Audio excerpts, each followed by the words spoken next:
দেখব। এর নাম হচ্ছে দীপু। তখন তার বয়স হয়তো কম বেশি 2 বছর হবে। একেবারেই অবুঝ ছিল, কথাও বলতে পারতো না। সে ওই দুর্ঘটনায় মাও হারিয়েছে, বাবাও হারিয়েছে। সাধারণত ওরকম ক্ষেত্রে যাদেরকে কুলে নেই, অবুঝ বাচ্চা, আমরা চেষ্টা করি সে প্রাপ্তবয়স্ক না হওয়া পর্যন্ত, লেখাপড়া সম্পন্ন না হওয়া পর্যন্ত তার আর্থিক দায়িত্বটা আমরা পালন করার চেষ্টা করি। কিন্তু আমি দেখলাম যে আমরা যাওয়ার পরের দিনে এই এলাকার তৎকালীন সংসদ সদস্য এবং তার স্ত্রী গিয়েছেন। তারা গিয়ে বলেছেন যে এই বাচ্চার দায়িত্ব তারা নেবেন। ভালো, সমস্ত ভালো কাজ আমরা করতে পারবো না, সবাই মিলেমিশে করার মাঝেই কল্যাণ। খুশি হলাম, যাক তার অভিভাবক পাওয়া গেল, তাও শক্তিশালী মিনিস্টার। আমি এখানে তার ভাই পরিতোষকে জিজ্ঞেস করলাম, ওই দায়িত্ব নেওয়ার পর প্রতি মাসে কি তারা তোমাদের কোনো খোঁজ নেয়? বলল জি না। আমি বললাম তারা কি কিছু করেছিলেন? বলে হ্যাঁ করেছেন। তারা কি করেছেন? যে ওর জন্য জামা কাপড় মাঝে মধ্যে দিয়েছেন। তো ও জামা কাপড় দিলে খাবে কি? তার পড়ালেখার যোগান কে দিবে? আলহামদুলিল্লাহ আজকে আবার তাকে একটু কুলে নেওয়ার সুযোগ হলো। এই দীপু যতদিন পর্যন্ত প্রাপ্তবয়স্ক না হবে তার লেখাপড়া চলবে।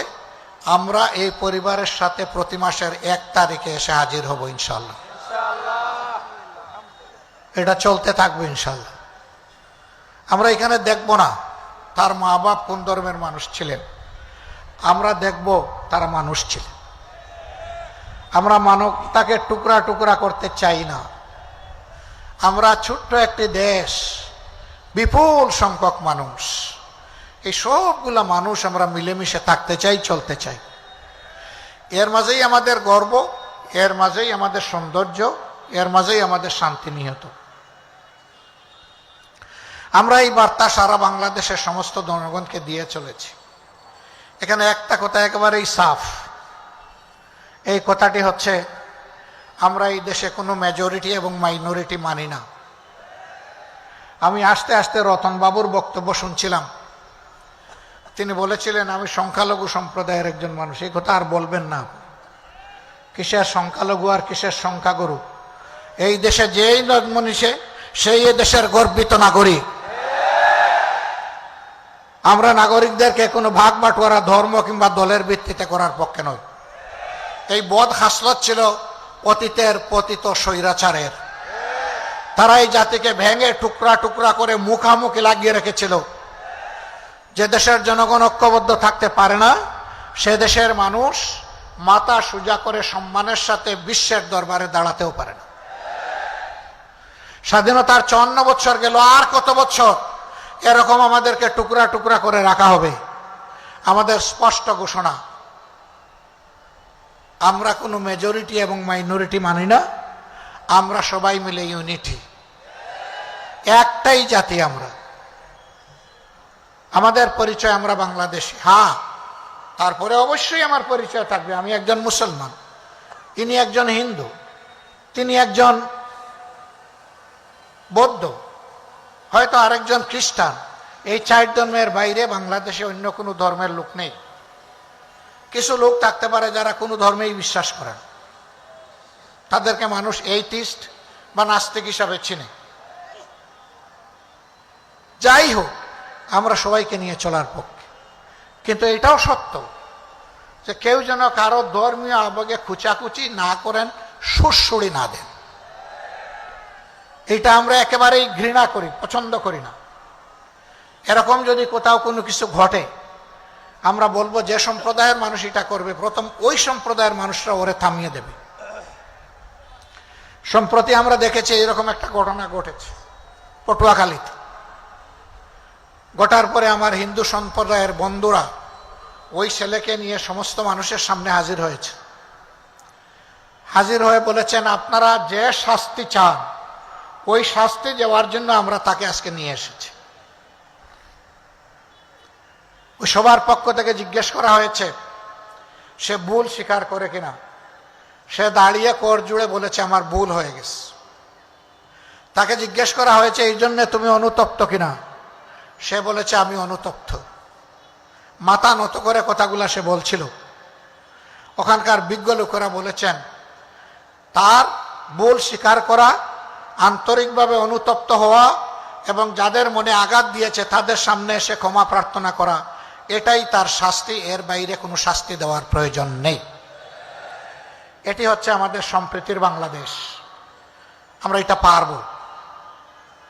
বিশেষ করে আমি মুসলমান ভাই বোনদেরকে বলবো, মেহরবানি করে অন্য ধর্মের ভাই বোনদেরকে কষ্ট দিবেন না। আমরা এটাকে ঘৃণা করি, অপছন্দ করি। যারা মেজরিটি মাইনরিটির জিগির তুলে রেখেছিলেন, আমি আল্লাহর পর ভরসা করে বুকে হাত দিয়ে বলছি, তারা যাদেরকে মাইনরিটি বলতেন, এই ভাইদের সম্পদ, ইজ্জত এবং তাদের জীবনের পর সবচাইতে বেশি ক্ষতি সাধন করেছে তারা। আমি দাবি জানাবো, বাংলাদেশ সরকার এবং জাতিসংঘের যৌথ উদ্যোগে 1972 সালের 10 জানুয়ারি থেকে আজকের দিন অর্থাৎ 2025 সালের এই 26শে ফেব্রুয়ারি পর্যন্ত বাংলাদেশে যত ঘটনা ঘটেছে এরকম, সেইগুলা অনুসন্ধান করে তার শ্বেতপত্র বাংলাদেশের জনগণের সামনে প্রকাশ করে দেওয়া হোক। তাহলে জনগণ জানতে পারবে কারা সত্যিকার অর্থে মানুষ খুন করেছে, ইজ্জত লুণ্ঠন করেছে, সম্পদ লুণ্ঠন করেছে। সম্মানিত বন্ধুগণ, আরেকটি কথা আমাদের পরিষ্কার, ভারত সহ দুনিয়ার সকল দেশ আমরা একই বিশ্বসভার সদস্য, জাতিসংঘের সদস্য রাষ্ট্র। আমরা ভারত আমাদের নিকটতম প্রতিবেশী। আমরা আমাদের প্রতিবেশীকে অহেতুক কষ্ট দিতে চাই না, তবে আমাদের প্রতিবেশীও যেন আমাদের উপরে এমন কোনো কিছু চাপিয়ে না দেন যা বাংলাদেশের মানুষের জন্য সম্মানজনক নয়, অপমানজনক। যদি এরকম তারা কিছু করেন, দেশের স্বার্থে আমরা সেদিন ভূমিকা পালন করতে কারোর চোখের দিকে তাকাবো না। আমরা বিবেকের দিকে তাকিয়ে বিবেকের দায়বদ্ধতা থেকে আমরা আমাদের দায়িত্ব পালন করতে বাধ্য হব। পঞ্চগড়ের ন্যায্য কতগুলো দাবি ইতিমধ্যে উত্থাপিত হয়েছে। সদর হাসপাতালকে 100 থেকে 250 বেডে উন্নীত করা, একটি বিশ্ববিদ্যালয় কায়েমের দাবি, চীন এবং বাংলাদেশের যৌথ উদ্যোগে একটা বেসরকারি মেডিকেল কলেজ এখানে নির্মাণ কার্যক্রম শুরু হয়েছিল, অদৃশ্য হাতের ইশারায় বন্ধ হয়ে গেছে। এইটা পুনরায় চালু করে তাকে পূর্ণাঙ্গ রূপ দেওয়া এবং চিনিকল পুনরায় চালু করা, এসবগুলো দাবি ন্যায্য। তবে বিশ্ববিদ্যালয়ের ক্ষেত্রে আমার কথা আছে। পঞ্চগড় এখন কৃষিজ উৎপাদনে বাংলাদেশের একটা শীর্ষস্থানীয় জেলা। সকালবেলা অথবা বিকালবেলা কেউ যদি পঞ্চগড় শহরে ঢুকে, দেখবে সারি সারি ভারী যানবাহন, সেইগুলা সবজি তরকারি লোড করে যাওয়ার অপেক্ষায় আছে। অথচ বিভিন্ন মৌসুমে যে সমস্ত সবজি এবং তরকারি উৎপাদন হয়, শুধু সবজি তরকারি না, এখানে কিন্তু এখন অনেক দামি ফল ফলাদিও উৎপাদন হয়। কিন্তু এগুলা সংরক্ষণের জন্য বাস্তব কোনো ব্যবস্থা নেই, সরকারি কোনো উদ্যোগ নেই। এগুলা সংরক্ষণ করলে কৃষি তার ন্যায্য পাওনাটা পেত কৃষক, আর জনগণ ন্যায্য মূল্যে এই জিনিসগুলা পেয়ে যেত সারা বছর। আমি দাবি করব এখানে একটা কৃষি বিশ্ববিদ্যালয় চালু করা হোক। পঞ্চগড়বাসীর জন্য এটি হবে সবচাইতে উপকারী। সাধারণ শিক্ষায় শিক্ষিত হয়ে বেকারের মালা গলায় নিয়ে ঘোরার চাইতে একজন কৃষিবিদ 1 সেকেন্ডের জন্য কখনো বেকার থাকে না। আমরা সেই রকম একটা শিক্ষার বন্দোবস্ত এখানে করার জন্য জোর দাবি জানাই। আমার কাছে বন্ধুরা দাবি জানিয়েছিলেন, মনে হয়েছে আমি বোধহয় সরকার চালাই। না, আমিও আপনাদের মধ্যে একজন সাধারণ পাবলিক। তবে আমার একটা গলা আল্লাহ তাআলা দিয়েছে, এই জন্য যে দাবিটাকে যথার্থ মনে করি তার পক্ষে আমি চিৎকার দেওয়ার চেষ্টা করি। আপনাদের এই দাবির সাথে আমি একমত। এই দাবি এই সরকার কতটা পালন করতে পারবে আল্লাহ ভালো জানে, কিন্তু আপনাদেরকে কথা দিচ্ছি, এদেশের ইসলাম প্রিয় দেশপ্রেমিক জনগণের নেতৃত্বে যদি সরকার গঠন হয় তাহলে আপনাদের দাবি হবে আমার দাবি, এবং দাবি আর উত্থাপন করতে হবে না। বরঞ্চ বৈষম্যহীন বাংলাদেশে যে এলাকা বঞ্চিত সেই এলাকা সবার আগে তার পাওনা ফেরত পাবে ইনশাআল্লাহ। আর যে এলাকা পেয়ে গেছে তারাও বঞ্চিত হবে না, তারা পাবে তাদের ন্যায্য হিস্সা। কিন্তু আগে দেখা হবে বঞ্চিত এলাকাকে। আমি পঞ্চগড়কে এমনই একটা বঞ্চিত এলাকা মনে করি। বলছিলাম আজকের আমার আশাটা কিছুটা ইমোশনাল, ওই দীপুর কারণে, দীপুর মতো সে যারা মা বাপ হারিয়েছে তাদের কারণে। আমি তাদেরকে কথা দিয়েছিলাম পঞ্চগড়ে আসলে আমি তোমাদের সামনে হাজির হব, তোমাদেরকে দেখার চেষ্টা করব। জেলে ছিলাম, এই ঘটনার পরেই সরকার আমাকে মেহেরবানি করে রাষ্ট্রীয় অতিথিশালায় পাঠিয়ে দিয়েছিল। 15 মাস জেলে ছিলাম, আমি এর ভিতরে আসতে পারিনি। জেল থেকে মুক্তি হয়ে 1.5 মাসের ভিতরে আমার সর্বপ্রথম সফর ছিল পঞ্চগড়ে, এবং সর্বপ্রথম আমি এই ভাই বোনদের সামনে এসে হাজির হয়েছিলাম। আমি এদেরকে বলেছিলাম এটি আমার মুখের কথা নয়, তোমাদেরকে পরিবারের সদস্য হিসাবে ধারণ করলাম, যতদিন বেঁচে থাকি সেই ফিলিংস নিয়ে আমি বেঁচে থাকবো ইনশাআল্লাহ। আজকে তারা যারা এখানে হাজির আছেন তাদেরকে একই বার্তা দিয়ে যাচ্ছি। আমরা বাংলাদেশকে একটা মানবিক বাংলাদেশ হিসাবে গড়ে তুলতে চাই। আমরা বাংলাদেশকে আর গডফাদারদের বাংলাদেশ দেখতে চাই না, গড মাদারদের বাংলাদেশও দেখতে চাই না, মাফিয়া তন্ত্রের বাংলাদেশ দেখতে চাই না, ফ্যাসিবাদের বাংলাদেশ দেখতে চাই না। 2006 সালের 28শে অক্টোবর থেকে 2024 সালের 5ই আগস্ট পর্যন্ত ফ্যাসিবাদীদের হাতে যারা জীবন দিয়েছেন আমি তাদের সকলের প্রতি গভীর শ্রদ্ধা জ্ঞাপন করছি। সম্মানিত ভাইরা, আপনারা জানেন বিশেষ করে 24 আন্দোলনে যারা জীবন দিয়েছেন, আমি এবং আমাদের প্রিয় দল প্রত্যেকটি শহীদ পরিবারে গিয়ে আমরা হাজির হয়েছি, তাদেরকে সান্ত্বনা দিয়েছি, তাদের জন্য দোয়া করেছি, তাদের কাছ থেকে দোয়া চেয়েছি।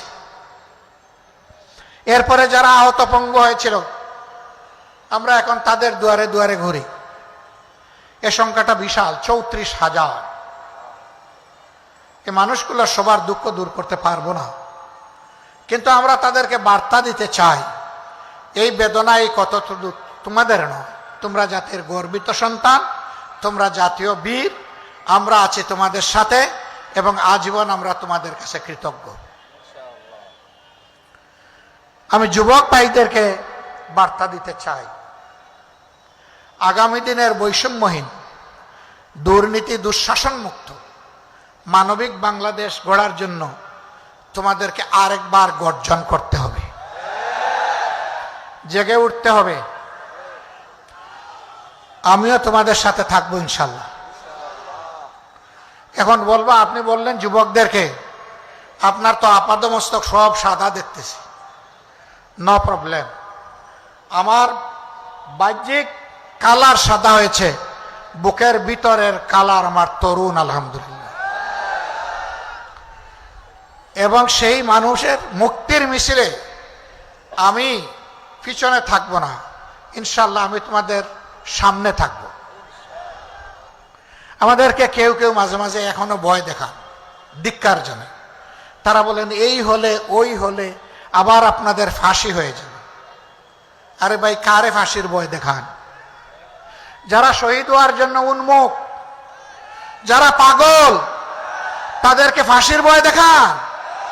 এই ভয় করলে আমাদের নেতৃবৃন্দকে ফাঁসির কাস্টে দাঁড়াতে হতো না, পাতাটনের উপর দাঁড়াতে হতো না এবং ফাঁসির রশি গলায় নিতে হতো না। তারা হাসতে হাসতে ফাঁসির মঞ্চে গিয়েছে। সুতরাং আমাদেরকে ভাই ভয় দেখাবেন না কেউ। এই ভয়কে আল্লাহ যেন চিরদিন জয় করার তৌফিক আমাদেরকে দান করে। আমরা ছাত্রছাত্রীদেরকে বলি, আল্লাহ যদি এই দেশ পরিচালনার দায়িত্ব আমাদের হাতে দেন, আমরা তোমাদেরকে এমন শিক্ষায় গড়ে তোলার চেষ্টা করব যেখানে তোমরা সৃষ্টিকর্তা আল্লাহকে ভয় করবে এবং দুনিয়ার শ্রেষ্ঠ কারিগরের হাত নিয়ে শিক্ষা প্রতিষ্ঠান থেকে বের হবে। একদিনের জন্য বেকারত্বের অভিশাপের বোঝা তোমাদেরকে বহন করতে হবে না। শিক্ষার সার্টিফিকেট আসবে হাতে, সেই সাথে কাজেরও অফার লেটার আসবে তোমার হাতে। এরকম একটা দেশ করতে চাই। মা বোনদেরকে বলতে চাই, সমাজের উন্নয়নে সব জায়গায় ইনশাআল্লাহ গর্বের সাথে আপনারাও ভূমিকা রাখবেন। সাথে যে দুইটা জিনিস এখন পান না, সেই দুইটা জিনিসও পাবেন। একটা হচ্ছে মর্যাদা, আর একটা হচ্ছে নিরাপত্তা। এই মর্যাদা এবং নিরাপত্তার সাথে আপনারা দেশের উন্নয়নে অবদান রাখবেন ইনশাআল্লাহ।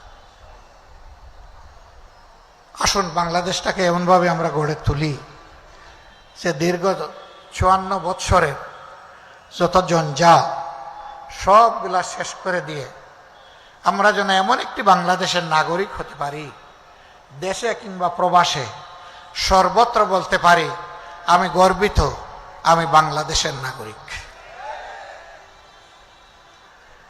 পঞ্চগড়বাসীর প্রতি আমার অনুরোধ, বাংলাদেশ জামাত ইসলামীকে যতক্ষণ ন্যায়ের উপর, মানবতার কল্যাণের উপর, সত্যের উপর দেখবেন,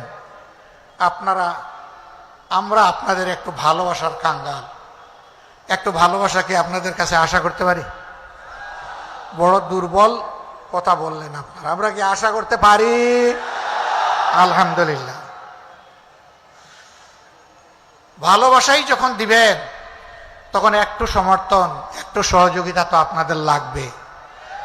আপনাদেরকে আমরা পাশে চাইব দেশ গড়ার কাজে, আপনাদেরকে সাথে চাইব দেশ গড়ার কাজে, এবং আপনাদের বুকের বিছানায় একটু জায়গা চাইব আমরা। ওই জায়গাটা পেয়ে গেলে আমরা কথা দিচ্ছি ইনশাআল্লাহ মানবিক বাংলাদেশ আপনাদেরকেই সাথে নিয়ে আমরা গড়ে তুলব। আল্লাহ আমাদের সহায় হোক। আল্লাহ হাফিজ। বাংলাদেশ জিন্দাবাদ। বাংলাদেশ জামাতে ইসলামী জিন্দাবাদ। আসসালামু আলাইকুম ওয়া রাহমাতুল্লাহি ওয়া বারাকাতুহু।